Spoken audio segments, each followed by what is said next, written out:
Fantastic, superb, mind-blowing, unbelievable. Hi guys, welcome back to cinema poster టీఫై బాండల్ మా. ఈరోజు మనం చావా మూవీ రివ్యూ చూద్దాం. ఈ మూవీ డైరెక్ట్ చేసింది లక్ష్మణ్ ఉత్తేకర్ గారు. అండ్ ఈ మూవీలో విక్కీ కౌశల్ అండ్ మన రష్మిక మందన లీడ్స్ గా యాక్ట్ చేశారు. అండ్ ఈ మూవీ ఎలా ఉందంటే నాకైతే చాలా చాలా చాలా ప్రైడ్ గా అనిపించింది. ఇలాంటి సినిమాలు చాలా రేర్ గా వస్తాయి. ఇప్పుడు ఈ మూవీ నెట్ఫ్లిక్స్ లో హిందీలో స్ట్రీమ్ అవుతుంది. అండ్ ఈ మూవీ స్టోరీ విషయానికి వచ్చేస్తే ఛత్రపతి మహారాజ్ చనిపోయిన తర్వాత నుంచి కంటిన్యూ అవుతుంది. ఔరంగజేబ్ చేసే అకృత్యాలు, ఆ అన్యాయాల్ని ఎస్టాబ్లిష్ చేస్తుంటారు. ఇంకో పక్క చావా మన సంభాజీ మహారాజ్ ఆయన చేసిన వారి అంటే యుద్ధాలు గాని, అతను మరాఠాస్ కోసం పడిన స్ట్రగల్స్ ని చూపిస్తారు. End of the day Sambhaji Maharaj చనిపోతారు. బట్ ఎలా చనిపోయారు, ఎంత ప్రైడ్ గా చనిపోయారు అనేది మనం మూవీలో చూడొచ్చు. ఈ మూవీలో పాజిటివ్ విషయానికి వచ్చేస్తే మన మెయిన్ లీడ్ గా చేసిన విక్కీ కౌశల్ చాలా బాగా చాలా చాలా చాలా బాగా యాక్ట్ చేశారు. అండ్ రష్మిక మందన యాక్టింగ్ ఇచ్చిన రోల్ లో మంచి ఇది ఒక ట్రూ పాన్ ఇండియన్ ఫిల్మ్, ఒక యాక్ట్రెస్ కి పడాల్సింది అని నాకైతే పర్టికులర్ గా అనిపించింది. రష్మికకి యానిమల్ తర్వాత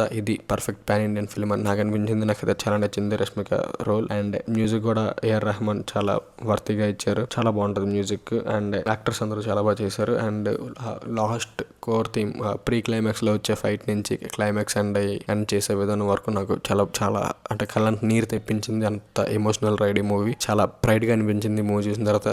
నెగిటివ్స్ విషయానికి వచ్చేసరికి లైక్ నెగిటివ్స్ అయితే పెద్దగా చెప్పడానికి ఏం లేవు. బికాస్ ఎలాంటి మూవీస్ మనం చెప్పలేం కూడా. వై బికాస్ అంటే ఒక ఫీల్ కోర్ ఎమోషన్ తో చూడాలి. ఇది గైస్ చావా మూవీ రివ్యూ. ఈ మూవీకి మీ వస్తున్న rating 3.25 out of 5. For more movie related content, subscribe to our Cinema Poster. Thank you.